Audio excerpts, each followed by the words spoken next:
Assalamualaikum warahmatullahi wabarakatuh. Perkenalkan saya Febrida Rahmatil Ulia, NIM 1730105015.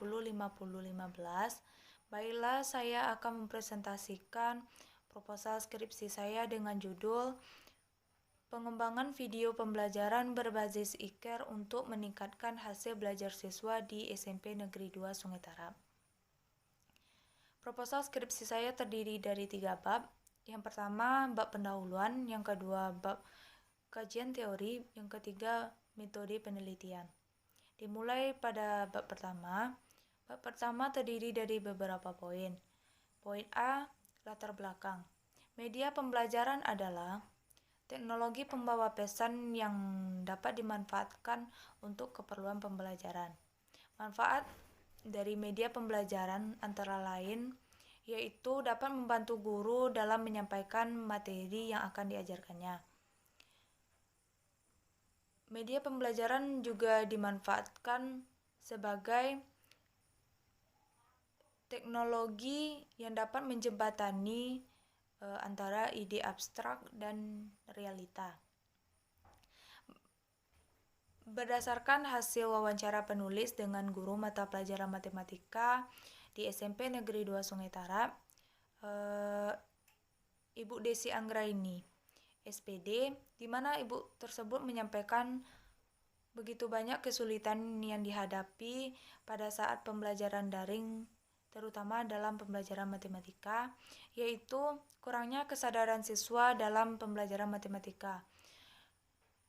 Dan begitu susahnya mengajak siswa untuk mengikuti atau menghadiri pembelajaran matematika. Kesulitan lain yang disampaikan guru tersebut yaitu siswa begitu banyak memiliki kebingungan dalam pembelajaran atau menyelesaikan soal-soal dari materi yang telah disampaikan oleh guru. Karena pada saat pembelajaran siswa tersebut lebih kebanyakan mengandalkan temannya. Berdasarkan hasil observasi penulis tanggal 2 Desember 2020 menunjukkan rata-rata nilai siswa atau hasil belajar siswa itu memiliki nilai yang sangat rendah yaitu 60, sedangkan KKM dari mata pelajaran matematika adalah 75. Hal ini disebabkan karena siswa pada saat pengumpulan tugas atau pemberian tugas, siswa lebih banyak mengandalkan jawaban dari temannya atau mengirimkan screenshot jawaban temannya kepada guru mata pelajaran matematika. Pada saat pembelajaran, guru menggunakan bahan ajar berupa LKPD saja. Dalam LKPD, materi yang disampaikan tersebut hanya singkat dan umum saja. Di dalam LKPD juga terdapat contoh-contoh soal beserta jawabannya, tetapi tidak dijelaskan secara rinci. Hal ini membuat siswa kurang memahami materi yang disampaikan atau yang diberikan oleh guru. Karena dalam pembelajaran matematika begitu banyak rumus-rumus yang harus mereka pahami. Jadi pembelajaran matematika ini tidak bisa hanya disajikan dalam bentuk tulisan maupun dalam bentuk bahan ajar saja. Berdasarkan hasil wawancara penulis dengan beberapa orang siswa kelas 8 di SMP Negeri 2 Sungai Tarap, mereka menyebutkan matematika ini adalah pelajaran yang sulit jika disampaikan melalui tertulis saja. Mereka lebih menyukai pembelajaran matematika ini disampaikan secara langsung. Tetapi mengingat pada saat sekarang pembelajaran matematika tersebut dilakukan secara daring atau dalam jaringan.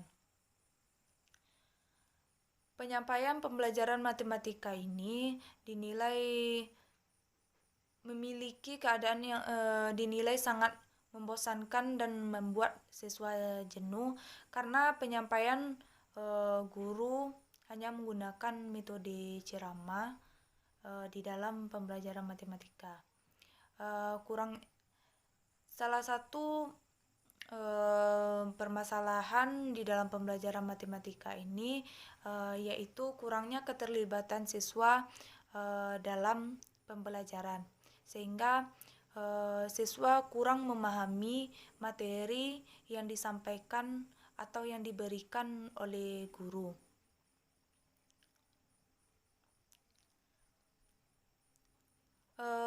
Solusi dari permasalahan di atas yaitu penulis mengambil model IKER karena model IKER ini adalah salah satu model yang alternatif yang dapat digunakan untuk meningkatkan hasil belajar siswa.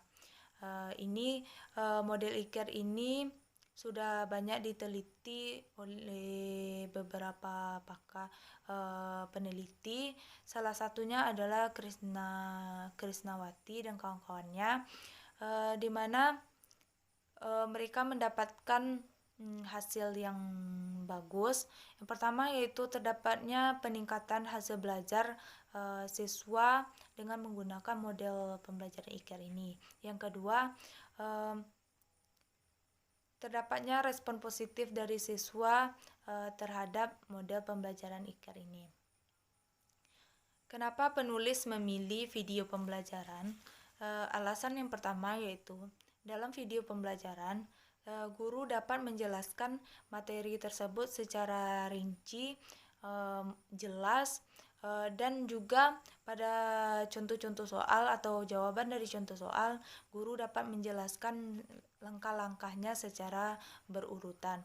Walaupun penyampaian tersebut tidak dalam waktu maupun tempat yang sama, tetapi guru dapat menjelaskan materinya secara langsung.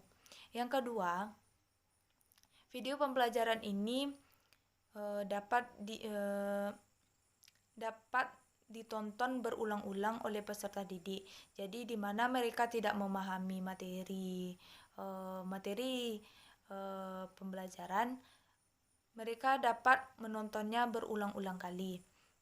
Karena kalau dalam pembelajaran daring ini memiliki waktu yang singkat, jadi mereka kekurangan waktu dalam pembelajaran matematika. Alasan lainnya, video pembelajaran ini dapat diakses melalui Android mereka masing-masing dan dapat ditonton dimanapun dan kapanpun. Video pembelajaran ini bisa mencangkup teks, gambar, suara, musik, dan animasi. Jadi, informasi yang didapatkan oleh siswa tidak hanya dalam bentuk cetakan saja, tetapi dapat didengar dan bisa meningkatkan motivasi mereka untuk mengikuti pembelajaran matematika ini. Jadi solusi dari permasalahan di atas yaitu pengembangan video pembelajaran berbasis IKER untuk meningkatkan hasil belajar siswa di SMP Negeri 2 Sungai Tarap. Poin B, rumusan masalah. Rumusan masalah terdiri dari 3. Yang pertama, bagaimana validasi dari video pembelajaran berbasis IKER untuk meningkatkan hasil belajar siswa di SMP Negeri 2 Sungai Tarap.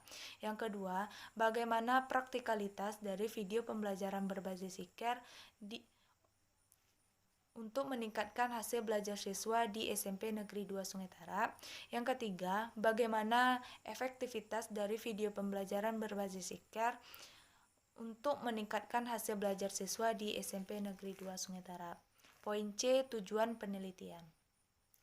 Tujuan ini terdiri dari 2. Yang pertama, secara umum. Secara umum tujuannya yaitu untuk menghasilkan video pembelajaran berbasis IKER untuk meningkatkan hasil belajar siswa di SMP Negeri 2 Sungai Tarap. Secara khusus terdiri dari 2. Yang pertama, untuk menghasilkan video pembelajaran yang dapat dimanfaatkan oleh siswa kelas 8 di SMP Negeri 2 Sungai Tarap. Yang kedua, dapat menghasilkan video pembelajaran berbasis IKER untuk meningkatkan hasil belajar siswa kelas 8 di SMP Negeri 2 Sungai Tarap. Poin D, spesifik produk. Spesifik produk ini terdiri dari beberapa poin. Yang pertama, video pembelajaran dibuat menggunakan aplikasi Pauton dan Viva Video. Dan video pembelajaran ini diedit dengan menggunakan aplikasi pengedit video. Yang kedua, video pembelajaran dibuat menggunakan bahasa Indonesia yang jelas dan mudah dipahami oleh siswa. Yang ketiga, video pembelajaran dirancang menggunakan tahapan-tahapan IKER, di mana tahapan IKER itu terdiri dari 5. Yang pertama, introduction, connection, application, reflection, dan extension. Poin E, yaitu pentingnya pengembangan. Pentingnya pengembangan video ini, yang pertama, video pembelajaran dapat digunakan untuk menjadi solusi pada pembelajaran online, terutama dalam pembelajaran matematika, karena pembelajaran matematika tidak bisa hanya dijelaskan melalui tertulis saja, tetapi harus dijelaskan oleh guru secara langsung. Yang kedua, dapat dijadikan sebagai bahan rujukan oleh penulis yang ingin melanjutkan riset atau penelitian ini. Poin selanjutnya yaitu asumsi dan fokus pengembangan. Asumsi. Sejumlah asumsi dari video pembelajaran berbasis IKER ini, yaitu dapat membantu guru bagaimana cara membuat video pembelajaran dan dapat membantu siswa dalam pembelajaran matematika. Yang kedua, fokus pengembangan. Fokus pengembangan dari video pembelajaran berbasis IKER ini yaitu analisis kebutuhan dan karakteristik dari peserta didik. Poin G yaitu definisi operasional. Definisi operasional ini digunakan untuk supaya tidak terjadinya kesalahpahaman terhadap istilah-istilah yang digunakan dalam proposal skripsi. Yang pertama yaitu video pembelajaran berbasis IKER. Adalah video pembelajaran yang dirancang atau dibuat menggunakan tahapan-tahapan dalam IKER, di mana tahapan IKER tersebut ada 5. Untuk kejelasan dari tahapan tersebut sudah penulis sajikan dalam proposal skripsi. Yang kedua yaitu validitas. Validitas adalah kesahihan suatu video pembelajaran yang dibuat yang dapat meningkatkan aktivitas peserta didik dan pendidik dengan baik dan bisa membuat sistem sosial yang baik sehingga memiliki dampak instruksional dan dampak pengiring. Yang ketiga yaitu praktikalitas. Praktikalitas adalah mudah dan praktis dalam menggunakan video pembelajaran.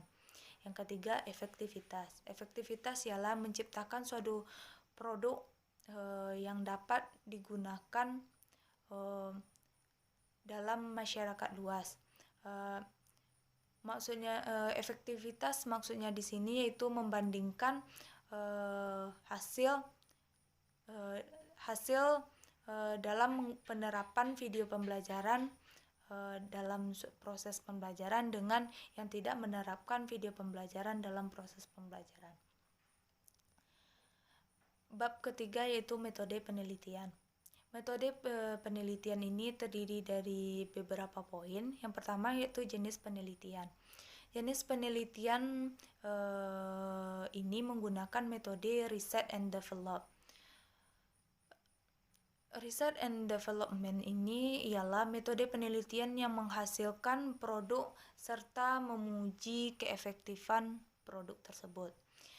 Poin B yaitu rancangan penelitian.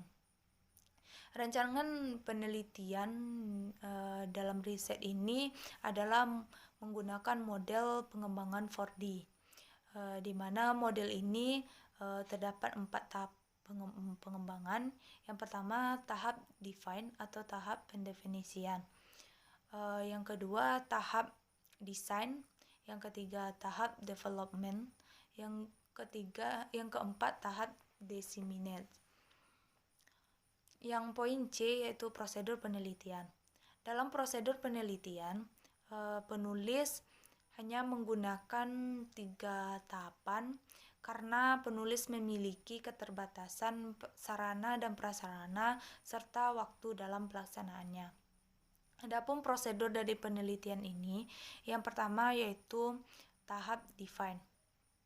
Tahap define atau tahap pendefinisian ini bertujuan untuk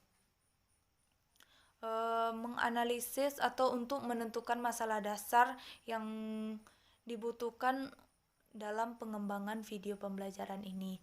Dalam tahap define ini terdapat beberapa langkah. Yang pertama yaitu analisis awal. Dalam analisis awal ini penulis memiliki 3 langkah. Yang pertama, wawancara dan observasi dengan guru mata pelajaran matematika. Ini bertujuan untuk mendapatkan gambaran umum dari masalah yang dihadapi oleh guru mata pelajaran dalam menyampaikan pembelajaran matematika di SMP Negeri 2 Sungai Tarap. Yang kedua yaitu menganalisis buku teks atau buku pelajaran.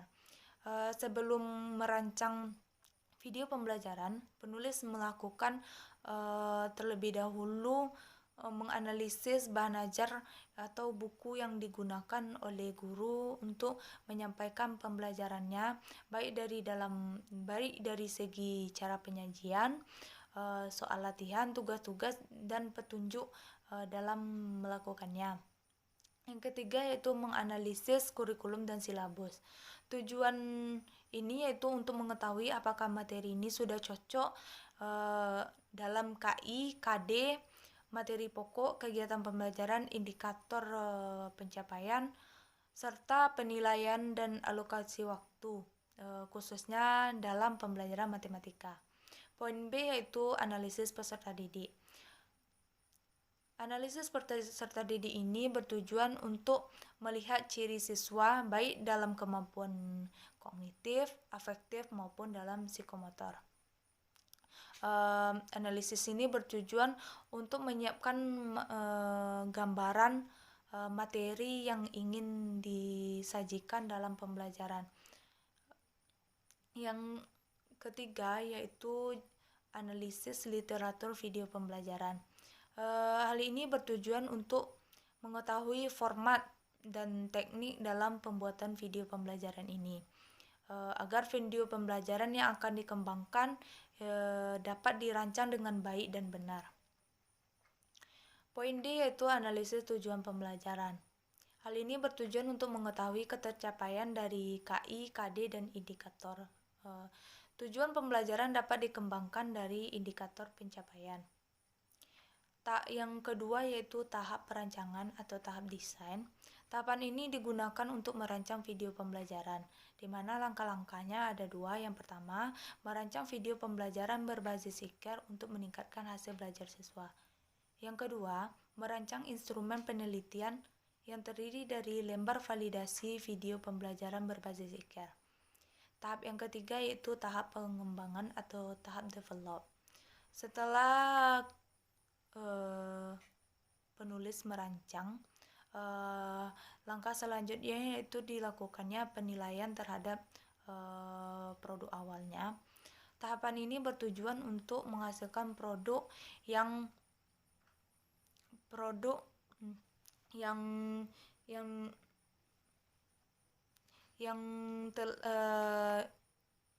bagus atau yang sudah bisa dikembangkan atau diaplikasikan ke peserta didik. Tahap ini juga bertujuan untuk menghasilkan produk yang telah diperbaiki berdasarkan masukan dari pakar maupun ahli untuk mengetahui tingkat kepraktisan dari video pembelajaran tersebut. Tahap ini memiliki beberapa langkah. Yang pertama, tahap validasi, tahap validitas. Tahap validitas ini bertujuan untuk menghasilkan video pembelajaran yang sudah direvisi berdasarkan masukan dari validator dan dosen pembimbing. Adapun komponen dari validitas ini sudah penulis cantumkan dalam proposal skripsi. Yang kedua yaitu tahap praktikalitas, dilaksanakan uji coba terhadap satu kelas. Uji coba ini dilaksanakan untuk melihat kepraktisan dari video pembelajaran. Yang ketiga yaitu uji efektivitas, di mana uji ini dilakukan terhadap satu kelas. Dilakukan ini untuk melihat keefektifan dari video pembelajaran. Selanjutnya adalah instrumen penelitian. Adapun instrumen yang penulis gunakan, yang pertama dalam validitas, penulis menggunakan lembar validasi, yaitu untuk mengetahui kevalitan dari video pembelajaran. Yang kedua yaitu angket, mana angket ini terdiri dari lembar validasi terhadap video pembelajaran berbasis Siker. Yang kedua, lembar validasi terhadap angket respon peserta didik terhadap kepraktisan video pembelajaran. Yang ketiga yaitu lembar validasi terhadap soal teks kemampuan matematis. Pada praktikalitas, penulis menggunakan angket yang akan diisi oleh peserta didik untuk mengetahui kepraktisan dari video pembelajaran. Apakah video pembelajaran praktis atau tidak. Yang ketiga yaitu efektivitas. Instrumen yang penulis gunakan adalah teks kemampuan matematis. Di sini untuk melihat apakah adanya peningkatan hasil belajar peserta didik pada saat penggunaan video pembelajaran. Poin E yaitu teknik analisis data. Analisis data ini terdiri dari 3. Yang pertama, analisis validitas. Analisis validitas ini digunakan dengan cara menganalisis seluruh aspek yang dinilai oleh masing-masing validator terhadap video pembelajaran. Adapun rumus yang digunakan adalah presentasi sama dengan sigma skor per item per sigma skor maksimal dikali 100%. Hasilnya diinterpretasikan menggunakan kriteria validasi di mana sudah penulis cantumkan dalam video pembelajaran. Yang kedua yaitu analisis praktikalitas. Analisis ini dilakukan dengan cara pengisian angket yang dilakukan oleh peserta didik dan hasilnya diaplikasikan menggunakan rumus P sama dengan skor total seluruh aspek per skor maksimal seluruh aspek dikali 100%. Hasilnya diinterpretasikan menggunakan kriteria kepraktisan di mana sudah penulis cantumkan dalam proposal skripsi. Yang ketiga yaitu analisis efektivitas, di mana analisis efektivitas ini dilihat dari teks kemampuan matematis, apakah dalam pembelajaran apakah dalam teks kemampuan ini dihitung sejauh mana peningkatan hasil belajar peserta didik dan dipakai atau diperhitungkan menggunakan rumus gain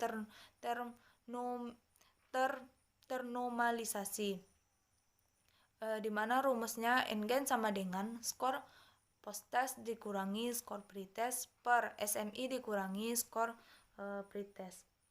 SMI ini adalah skor maksimal ideal. Tinggi atau rendahnya nilai N-gain ini diaplikasi menggunakan kriteria dari N-gain di mana sudah penulis cantumkan dalam proposal skripsi. Mungkin hanya itu penyampaian atau presentasi dari penulis. Maaf jika ada salah kata penulis ucapkan. Assalamualaikum warahmatullahi wabarakatuh.